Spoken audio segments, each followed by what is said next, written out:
You're listening to another episode of the Coaster 101 podcast. I'm Andrew Stillwell, and if you've been listening to the podcast for any amount of episodes, I will say we're on a bit of a heater recently with great guests.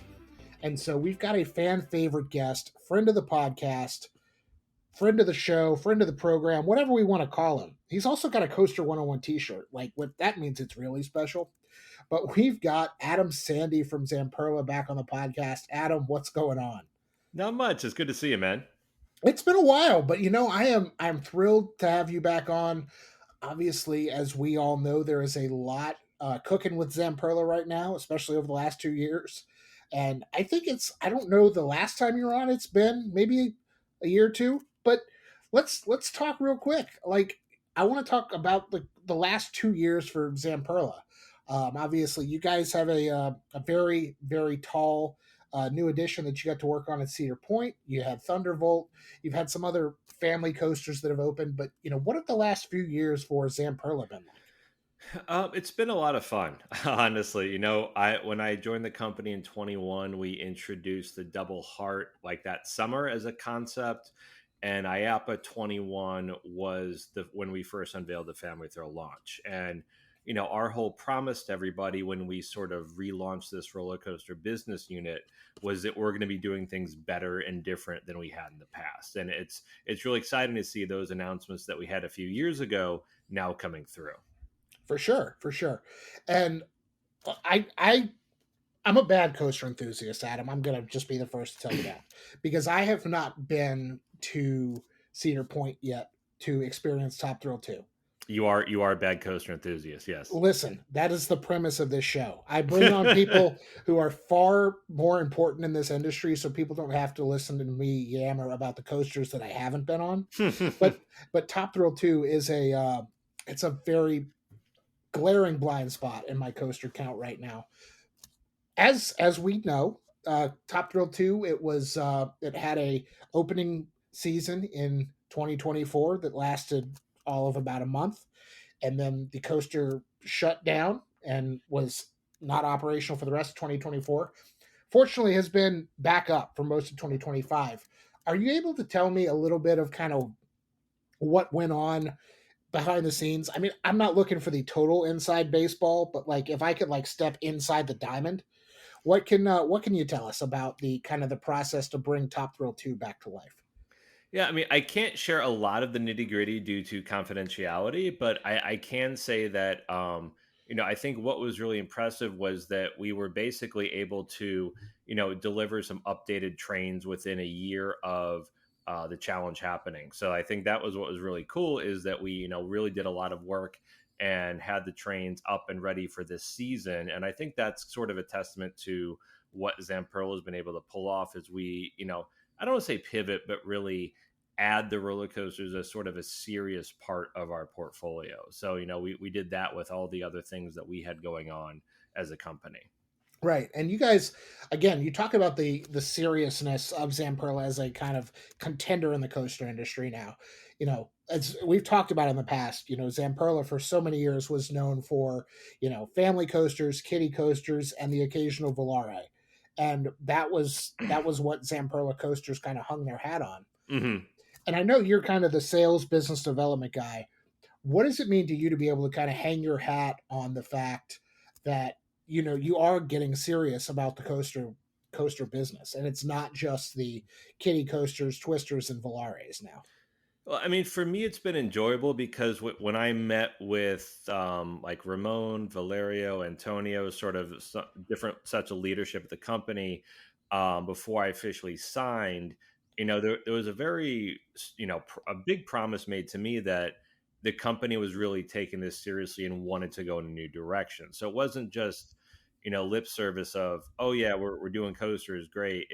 I was made a lot of promises about the investment the company had made, the direction they wanted to go, and that's why I joined. And I'm really happy to say that, all those conversations that I had have proven completely true. So it's really been, us growing to have a team of 25 engineers dedicated to coasters, us, doing Top Thrill 2, which was certainly, I think, a little sooner than we anticipated having someone come up and say, can you do a giant coaster?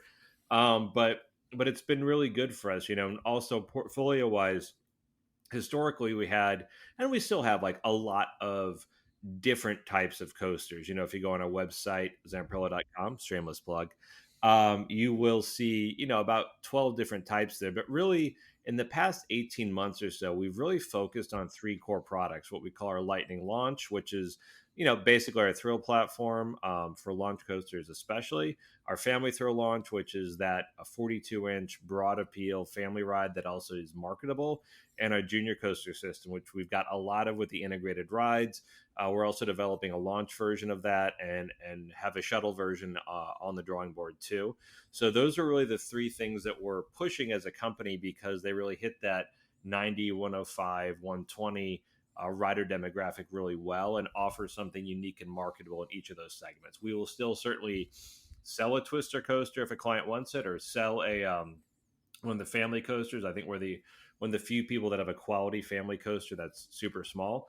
But those three platforms are really what we're talking to clients a lot about as some of our core assets. I love it. And you mentioned kind of that triple launch coaster, Hmm. the lightning launch. And I think Top Thrill 2 is a great example of that. Thunderbolt, I believe, does that fall in that same Yeah, category? exactly. Yeah, when really the Lightning, we kind of did a little tongue in cheek, but the Thunderbolt was kind of our older platform with the 3x3 trains, and now we just call the Lightning sort of, we consider it really the next generation Thunderbolt, right? It's our thrill set. So we have the 4 across that we use on the chain lifts, like our one in China, and then we have the 2 across that we use on all the LSM launch coasters. Got it. So we've got Thunderbolt, we've got Lightning. Is the next Zamperla product the Galileo Figaro? It could be. It could be. It's got to be big though for that, right? That's true. You gotta, but it's not gonna have over the shoulder restraints because you're gonna headbang anyway. Exactly. This is why you're the sales guy and I'm the podcaster, because this is a not a great idea, but we're gonna go with it. Everybody loves a Wayne's World reference, right? Yes, yes. So you touched on it briefly at the top, but I back in 2021, the concept of the double heart, which is kind of this triple launch product that Zamperla is working on right now. I think we're getting close to seeing one of these in the real world, right? Yes, yes. We I can say we have one opening in Asia in 26. That's what I'm allowed to say.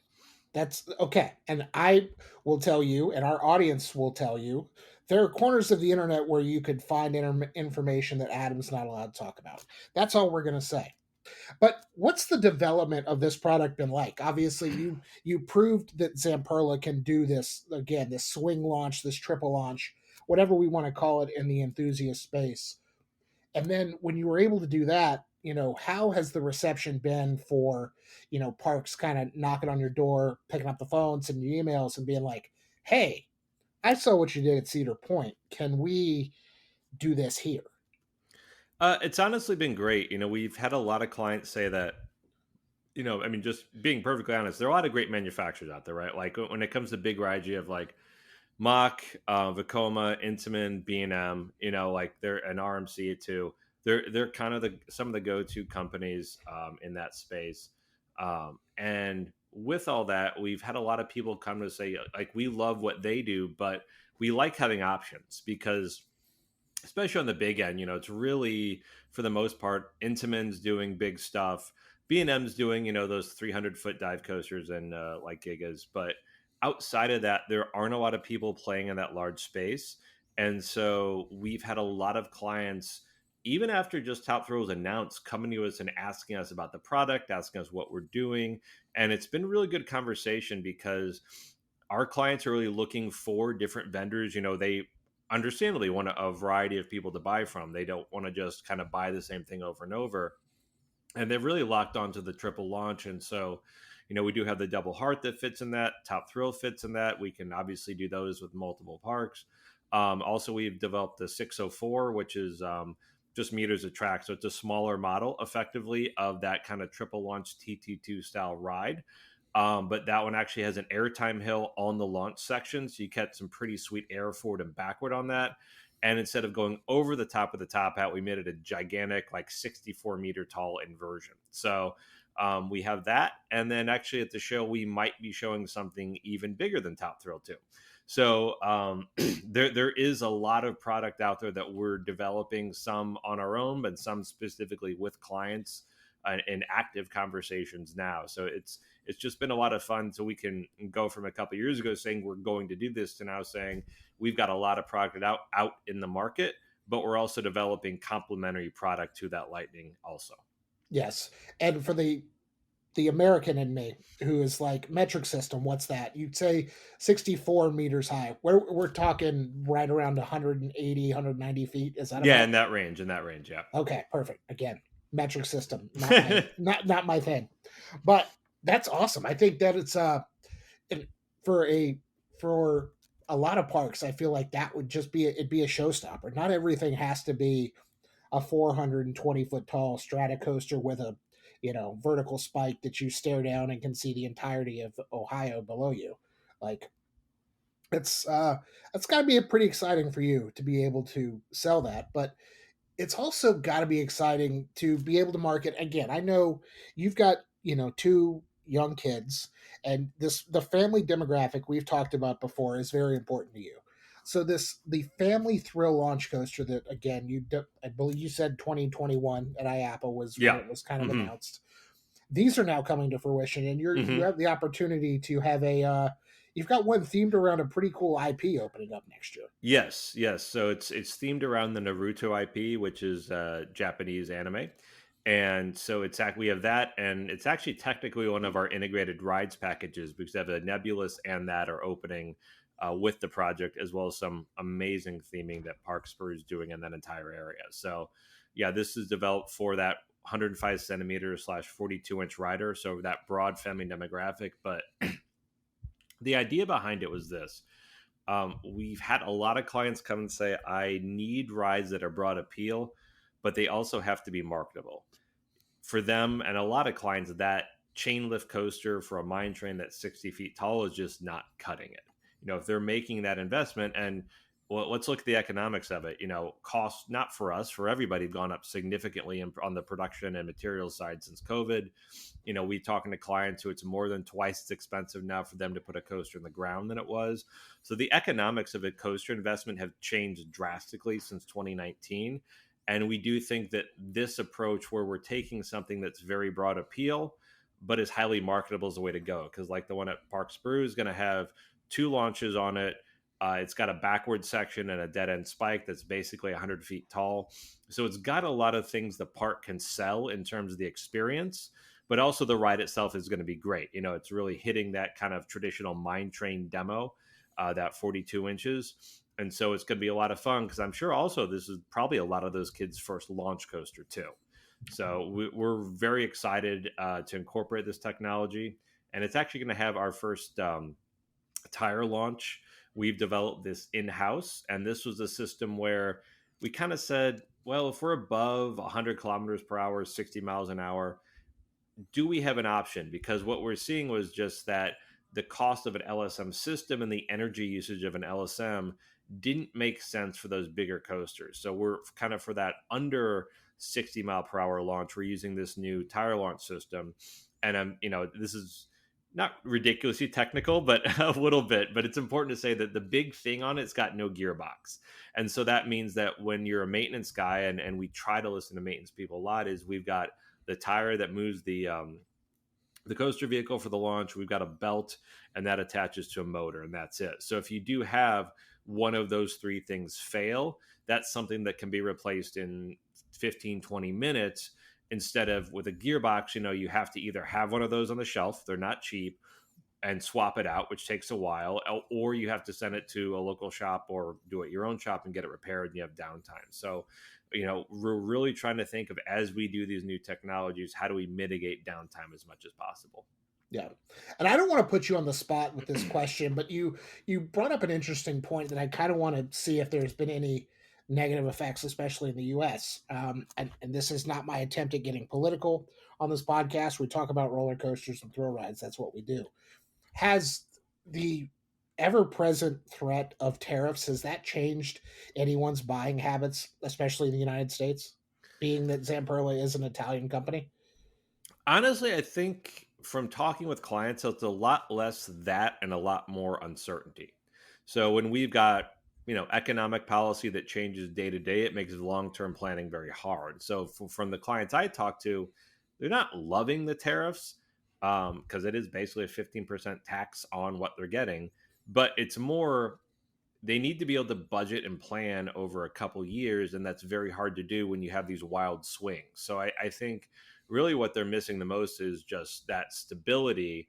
And then also, we have had, and something that's hurt us a little bit too, and I'd say a lot of companies is, the US dollar has lost, what, about 15, 16 points against the euro since the beginning of the year. Because I think we're at 102, 103 at the beginning of the year.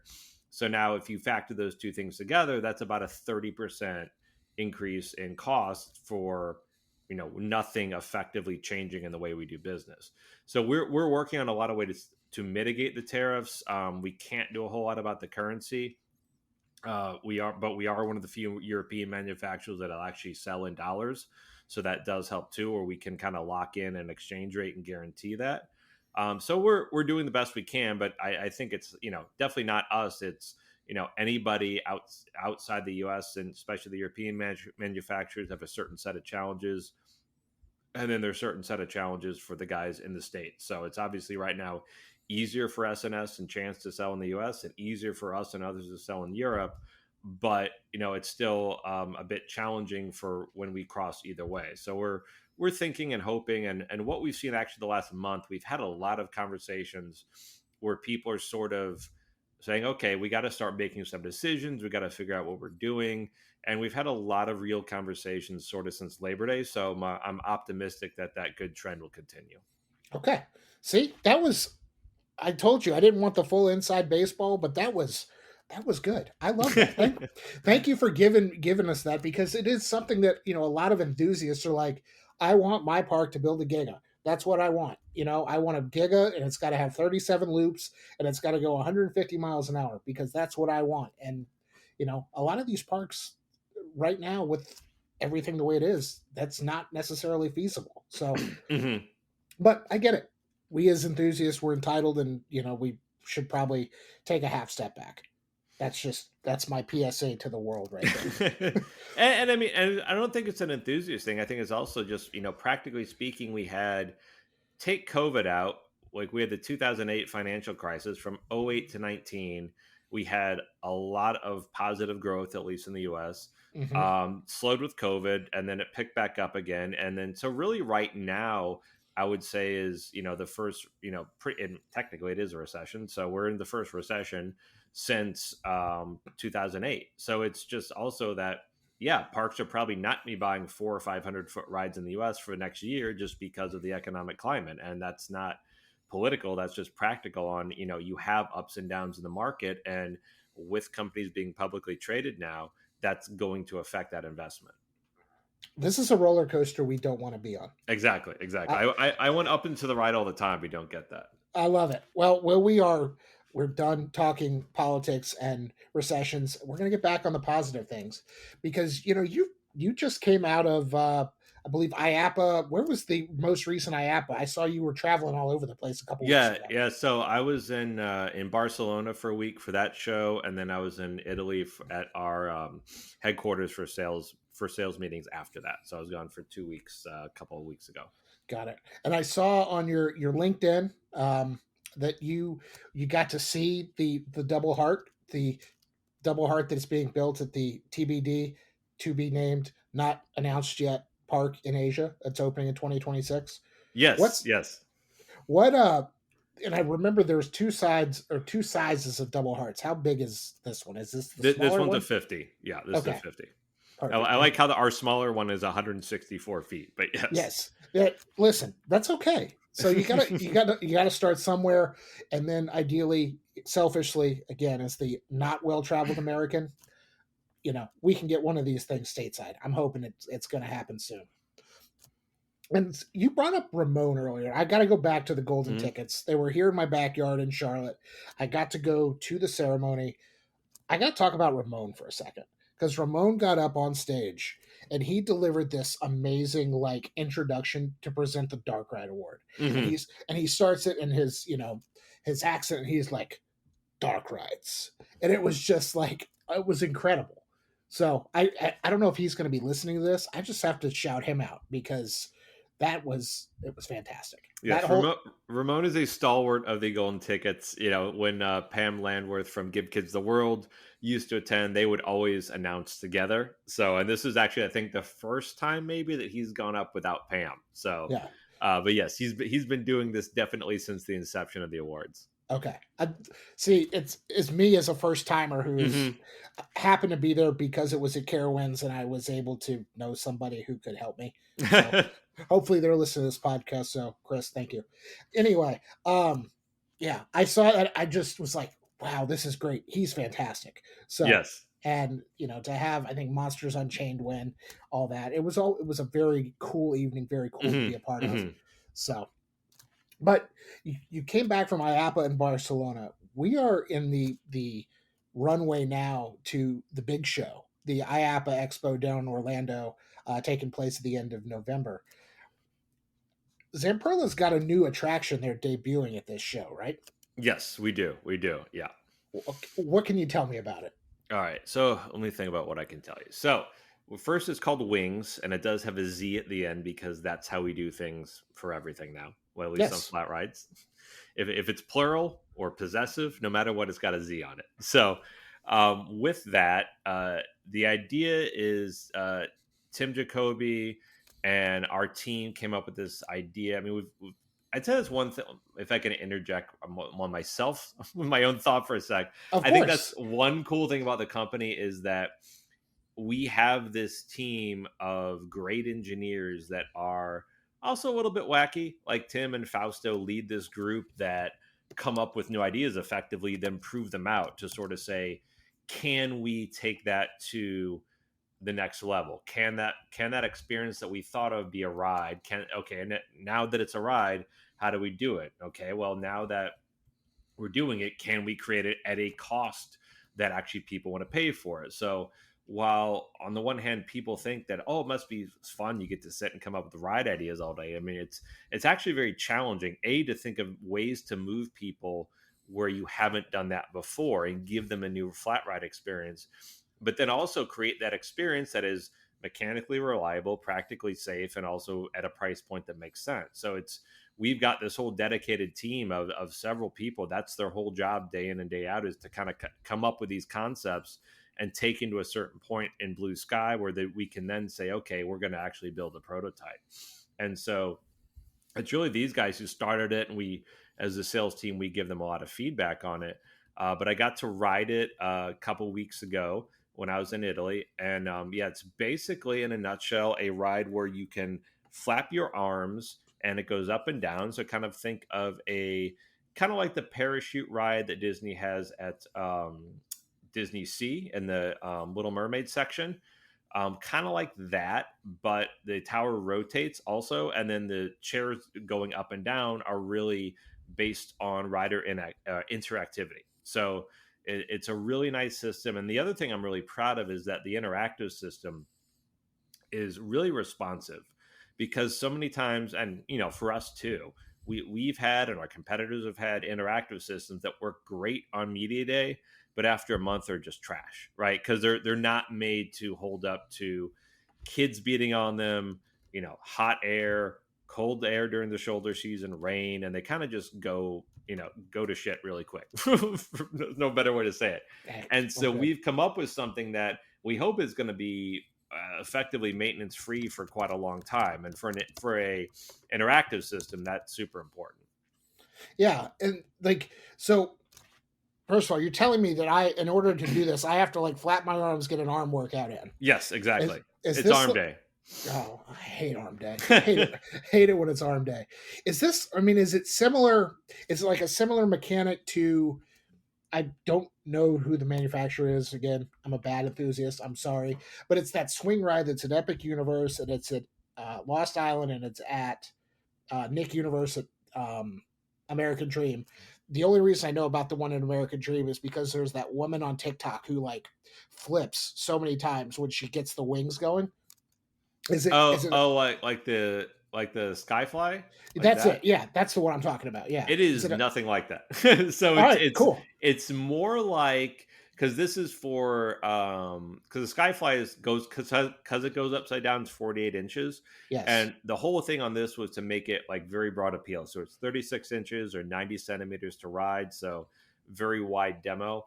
And so yeah, you don't go upside down, but it's really all about just flapping your arms and looking ridiculous, quite honestly, because that's one thing we've really realized and then leaned into is that we have at this point really two sets of rides, right? Because we've got what I call kind of twists on a classic, and those are ideas, like the Endeavor, which was, we took the Enterprise and said no one's making them anymore, they're falling apart, they're a mess with hydraulics. We came up with a better system that didn't need a pit, so it's, the Endeavor is kind of that 21st century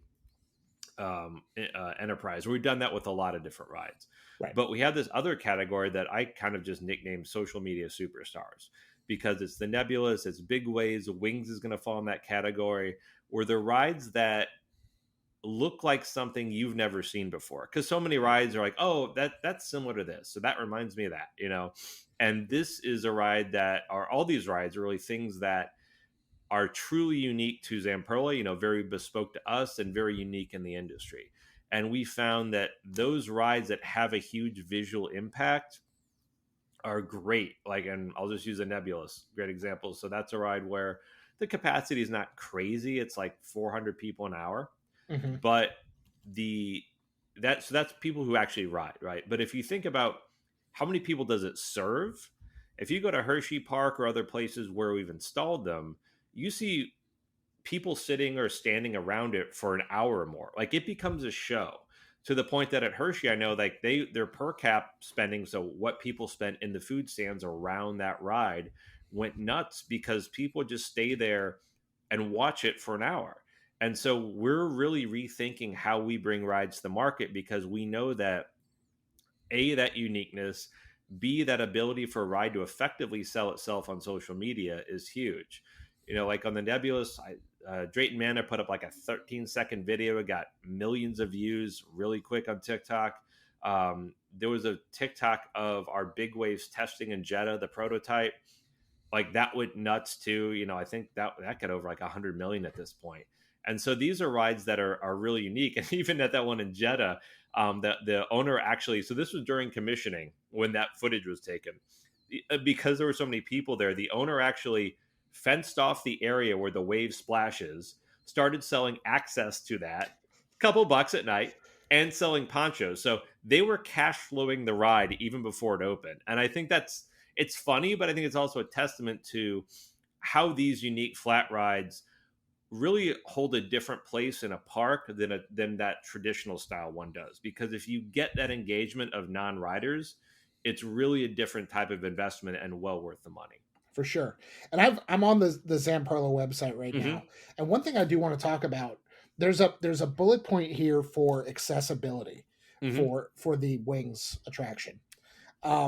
It's designed to be fully accessible. It's like, is this like, when you say accessible, we're talking accessible, or what are we? What's the accessibility?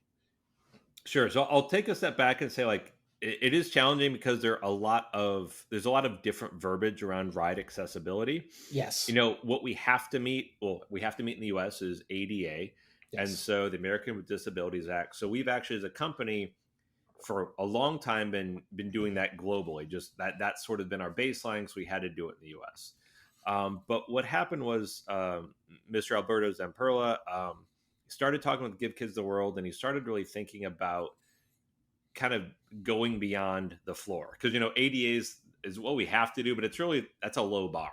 hmm And he really started saying, well, I'd love to get, especially Give Kids the World, more kids on our rides, and I would love to see how we can do things a little bit differently. So those were some of actually our first roll on roll off attractions. So yep, the Happy Swing there, the Magic Bikes there, are attractions that wheelchair users can actually roll onto, get secured in, and then enjoy it in their wheelchair. And we have a couple of those down at Morgan's Wonderland. Also, we've got Mhm. both of those rides, and we converted one of our older balloon wheels, our Ferris wheel, into to having that capability also. So in this instance, the wings will have the ability to have a wheelchair on it. It is patent pending, so I cannot say too much about how we're doing that. But I can say that we are doing that. So, and this has really been a bigger part of a bigger initiative we've had as a company. We were sort of doing it on a ride here, a ride there, but we took a step back and said, okay, well, how do we talk about this to people? Because before I was at the company, when we were discussing it, a lot of clients would shy away from it and say, uh, I don't want to do it on one ride because I might get a lawsuit. It's not on the others, or I'm concerned about doing it here, not there. But we had before COVID, Six Flags really leaned in with us on this, and so we developed with them this 4-point harness that if you're riding our like our air race, our nebulous, our discovery rides, our twister coaster, all those you can wear this harness. So I mean, you may be missing limbs where normally you couldn't be able to ride. You may not have full body control, then you couldn't ride. With this harness, you're actually able to. And it's I always have to put the caveat in. It's not every circumstance, just because it does change person to person and with the different disabilities someone may have. Right. But the goal is always to get more people on the ride. So I think it's super cool to be part of a company where with this all access program, and the idea is always, now when we do a new ride, the idea is always how can we get a wheelchair on, and if we can't, how do we get more guests on the ride? It used to be for us and a lot of companies that was sort of the afterthought. Okay, we come up with this great idea, now can we make it accessible, or how do we get it to ADA? And now with us seeing ADA as the floor, it's like, okay, that's a given. We're saying, how do we get the wheelchair on the attraction, or how do we get the guests to have an easy transfer where they're not working around big fiberglass? So that's really been a huge push for the company. It's been a lot of fun because we're doing that, and we're also doing stuff like TT2. And that's, I think, sort of the magic of Zamperla also, is that we have so many different rides, a portfolio of over 60 in our head in a lot of different spaces. But it really is fun coming to work for a company that is not only doing record breaking coasters, but is also saying, we sell kiddie rides and we want kids who may have a disability to be able to get on their wheelchair and enjoy it too. So it's a really fun initiative that I'm super proud of. I love it. It is great. And I think it was IAAPA, I want to say 2019 because I was there.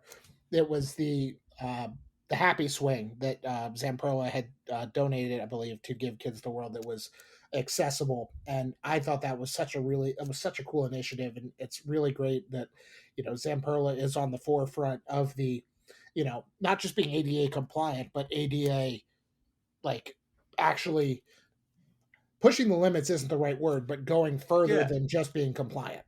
Yeah, so and we call our program All Access because it was sort of we were trying to come up with the ways like how do we describe this, because we can't do it on every ride, or sometimes we can do the wheelchair on, sometimes not. So you'll see at the show when you come, like we have this program called All Access. We're just touting those different things and explaining sort of how we try in every circumstance to get the most accessible option possible. Sometimes it is that wheelchair, sometimes it's just the harness, but whatever it is, we're really working with the idea of getting a majority of guests that come through the front gate on all of our attractions, because we know that that is great for guest satisfaction. If you talk to Morgan's Wonderland, go around and we talk to visitors there are people coming from all over. It's not just the US. Like people fly from across the globe because their kids can ride things at that park. And I think that sends such a great message, and it's just a different way of thinking of things. For them it's a business model. I don't think, for your typical big theme park that all access on every attraction is a business model, but certainly the clients we're talking to now are their new investments. They're really thinking about how do we maximize the accessibility so the majority of guests that come through the front gate and pay a ticket and want a ride can get on the rides. And that's what we're striving for every day now. I got it. And so we're talking IAPA. We've got WingZ that's debuting. That is approximately 40 feet tall. Hmm. You said, I mean, I know you're not going to tell me. I have to ask the question anyway. You said something big could be on the horizon. Can I get like a wink, wink, nudge, nudge? Because I mean, 40 feet indoors, that's pretty big. And I don't know if I heard you correctly. You dropped something that something might be bigger than Top Thrill 2. Is that size wise? Is that scope wise? Is that a Andrew, stop asking questions and we'll wait and see for November? Yeah, I mean, I can't I can say come see it at IAPA, but yes, we do have on the drawing boards something that makes Top Thrill look kind of small. So we're thrilled to show that to people in person at the show. See that classic sales guy. I love it. Just leaving me wanting more. We can't wait for IAPA. I don't think I'll be down there, but we're gonna have people from our team on the show floor. I'll have them come see you. Awesome. I won't have them bother you during like business conversations, which is the purpose of IAPA. But I'll have them come see you for sure. Before we wrap this up, though, I want to talk a little bit about a side project you personally are working on. We've talked Zamperla for a while. We got to talk Adam Sandy and the things Adam Sandy's doing. And recently, recently-ish, you are coming on my turf a little bit. I that's one way to put it. Probably You not. saying we got beef now? No, we definitely don't have beef. Like me and the drunk riders, we have beef. Like you and me, no such thing as beef. It's like vegan basically at this point. But you got a podcast that you're working on with the good folks over at Blue Loop, and you've teamed up with Mark Lofthouse from RWS. Hmm. Tell me a little bit about Theme Park Academy. Sure. So the whole idea behind that was that as a sales guy, I was thinking that it's really challenging for me to get educational experiences because like during the trade shows I don't leave the booth. My route for the day is the booth and maybe a bathroom break here or there. But I don't get to go to classes during the show. I don't get a lot of opportunities to learn, and I kept thinking that that was something I really wanted, was just to talk to people, not in a sales setting, because I do get some obviously great conversations, great learning experiences from clients, but at the end of the day, it's still that, I am at their park and, I don't want to pry too much into their business, right? So Theme Park Academy gave me the opportunity to talk to a wide variety of people about their businesses, their experience, and how they see things. So, it's a bit less like, it's not really like Attraction Pros where they do a really nice job over there, but they really kind of, I think, a lot of times chart someone's career path and show how they've grown, what they've done. We try to talk more about certain specific topics. So our most recent one, we're talking with a gentleman, Greg, who, folk talked about basically starting up international parks and growing those over time. Before that, it was I'm on the board of the B&O Railroad Museum, and we talked to Chris Holland, our president there, about how she's really reoriented the museum, and history and the collection are still important, but we're seeing growth there because of different holiday events and also a lot of the huge community engagement that the museum has done and really opened its doors to the community. So it's really different ways that that people approach our industry. So it's not so much that open the gate, oh, I put a new ride in, here's my return, but more understanding how so many people have come into the industry, the career path they've taken, but more importantly, what lessons they've learned. And I'm hoping that I can learn something. I hope that some other professionals in the industry can learn something. And I hope that especially young people trying to get into the industry, it might be something a little different for them to listen to than they normally hear kind of, from on the enthusiast side, because there's so much, and it's great. Obviously, people talk about coasters and rating and counts and everything. But for those people that are looking for a little bit more, that want to get into the attractions industry, this is something that I'm hoping they can listen to and take something away as they go to IAAPA. Even last year we talked to someone from IAAPA about how to approach the show floor. We also talked to a gentleman who spent his entire career doing haunts and sort of developing haunts. And so it's those sort of things that I've really enjoyed. And Mark, being from the UK, has, and more from the haunt show side, kind of, he's kind of haunt show ride combination. I think it's been really nice because we come from very different places. We both love coasters and rides, and we just really try and talk to a wide variety of people. Okay. Well, if you're ever scraping the bottom of the barrel and want a fellow podcaster who came into the industry because he loved it, and I use into the industry as a very, very loose term. I refer I referred to myself today, somebody as on the periphery of the industry. So that's kind of where I sit. But if you want to talk about you know, the media side of that things, I'm all ears. You just let me know. But again, Done. I'm not expecting your call anytime soon. Don't worry, no pressure. So, but I think that the people wanting to learn more about the industry. Like I was on LinkedIn earlier today, and I saw a post pop up from a freshman at UNC, my where I went to undergrad, and they are starting a TEA chapter for the first Okay. time. So I saw that and was like, why didn't this exist when I was in school? And this is not that long ago, but it's still, maybe I'm just old. I don't know. But I reached out to him and I was like, hey, if you guys need any help, if I can open any doors for you, let me know because I'm happy to do it. So I think the more people who get that kind of insider information, from industry vets like you and Mark, who have been around the block a couple of times. No, that's not a negative when I say that, but you know the right people. You've been in the industry. You've been in a variety of different roles. You know that that speaks a lot to people. So it is a really cool project. I'm really excited to give it a listen. So, I'm sorry that I'm more on the enthusiast side of podcasts when I listen to podcasts, but I'm going to give that a listen once I find some time and my puppy isn't biting my hand or running away. So, Yes, the dogs will definitely take a little time sometimes. they will. And last question, you talked about being a fan of the industry. Have you been to any parks or new locations this year that, blew you away? Have you been to Epic Universe yet? Is there any visits to parks that you've had earlier this year where you left and were like, wow, that was a really great experience, either park or ride or anything of that nature?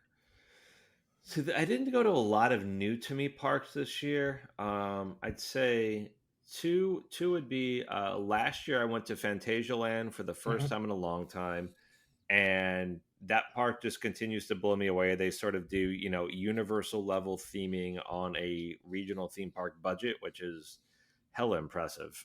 They've just really they have that knack of almost like I think it's almost a great comparison to like Jeffrey Siebert down at Fiesta, or now he is Texas, but like where Jeffrey can take a dollar and stretch that to infinity, and make a lot of great things happen with it. I feel like they do the same thing at Fantasialand, where they have this gem of a park, but they always think big. So it's, we're not just going to toss a, flying coaster over a parking lot.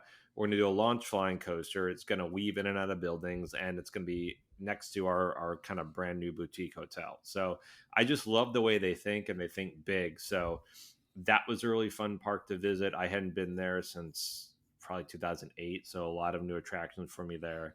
And then this summer, I was my second visit, but I'm a total fanboy. I got to go to Disney Sea again, and for me, that park is just I don't know if everyone raves about Epic. I'm hoping Epic beats it, but I don't know because for me that park it just does so many things so well, and it's not just the big e-ticket attractions. It's I could walk around Mysterious Island and look at different things in that area for hours. And that is, they basically built a hollowed out volcano that houses their 20,000 Leagues Under the Sea ride and Journey to the Center of the Earth. But that whole installation is just amazing. And I love their Tower of Terror. And I just love the vibe in so many areas of that park. Like it does so many things right. And I've my kids who enjoy amusement parks but are not like obsessed like I am. That's a park that anytime we do go to Japan more regularly than a lot of people because my wife was born there, so we go see family and do family trips there. But every time we go now, the question is, can we go to Disney or can we go to Disney Sea? That's really a focus of the kids, and it's they I think they know how much I like it, but I think it also speaks to the fact that for them it's extremely engaging, and they also walk away really impressed from it. And I to me that's always the definition of a great park, is where you get, if you can get, you know, parents, kids, grandparents engaged at that same level. That's another reason why like Silver Dollar City and Dollywood are amazing parks, because you get that multi-generation engagement. That's the sort of thing that, you know, you've got good product, you know you're going to get returning guests, you know you're going to create a fan base for your park, because you're delivering a theme park experience at a quality level that is just heads and tails above everybody else. So like off the top of my head, I'd say those are two places that really impressed me. I'd say the other thing that I've been to three times now that I would encourage, they're going global, so if you can get to a one anywhere, get on it. But Team Labs, I've been to um, two of one version in Tokyo. I went twice. The other one at one time, and it's something done by Epson. It's like an interactive, immersive experience, and it's all digital and projection mapping, and combining that with experiential things like walking through water, and you have to take your shoes off on one of them. Like, it's hard to describe unless you've done it, but if you are a if you're a theme park fan, if you're a themed experience fan, um, even if you're a haunt fan, like, it's not scary, but it's that it's one of the few things I've been to that's not a amusement park or theme park, where I just thought was so well done, so different from anything else, and again had that sort of multi generational engagement. And it's, usually a lot of digital experiences I find fall very flat, and are I do it once, I'm like, I don't need to do it again. I did the original Team Labs twice now, and I enjoyed it a lot both times. It is just something that, if you're in this industry, whether you work in it, you're a fan, I highly advise people to go experience it, because it is truly one of the best things I've been on or experienced that is not like a great theme park. Perfect. I love it. And again, I'm going to add Tokyo Disney Sea Team Labs all to my list that Top Thrill 2 is at the top of. So it's there. Adam, where can our audience find you if they want to find your musings on social media? It's the cool stuff behind the scenes that you post every once in a while. I know you're big on Threads and Instagram these days, not so much X anymore, but Yeah, no, I deleted my X account. So I just am I spend most of my time, if you want to see sort of some of my travels and my random behind the scenes stuff, I put that up on Instagram at Roller Coaster Sales Guy.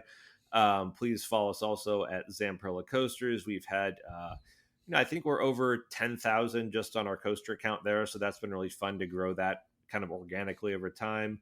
And then if you want to listen to our podcast, Theme Park Academy, we do have a page on that on Instagram. Also, that's on Spotify and on Blue Loop's YouTube page. So just Google Blue Loop Theme Park Academy, and that should take you there. So that's sort of the various places where I can be found, or our company can be found on the net. And as always, ZamperlaRides.com for a very exciting updated website, where we've got pretty much everything. We did a full year revamp on it, and that site, for trust me, having 60 rides and another 12 types of coasters, it's a lot of data we have to aggregate, get updated pictures and video. But whether you're a fan or if you're in the industry looking for information on our rides, the website was sort of the bane of my existence when I started here. And our marketing director Nadia and her team did a great job updating that. So it's really a great resource if you want to learn more about the company or see all the different rides that we have in the portfolio. I love it. And after you follow Adam, you follow Zamperla, you follow Zamperla Coasters, you go to ZamperlaRides.com, go to Coaster101.com, where we talk about Zamperla Rides and Zamperla Coasters. And we do that on social media as well, at Coaster101, everywhere you can find social media, including X, because Adam is a better person than I am, because I can't quit it. And it's just, it's pretty terrible sometimes. If you're listening to this, make sure you're liking, rating, reviewing, subscribing, and telling your friends to listen, because the more people who listen, we've had we like I said at the beginning of the show, we're on a heater of really, really great guests. In the past 5 episodes, which I would say 5 weeks, but it's not a weekly release anymore, because again, I get Because busy. life. Yeah, life happens. Puppy ran away this morning, and it was like, come on, I've got to go to work.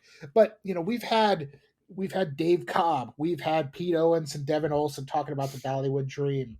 We had our buddy Coasters, Haunts, and Dark Rides from TikTok talking all things Scarewinds.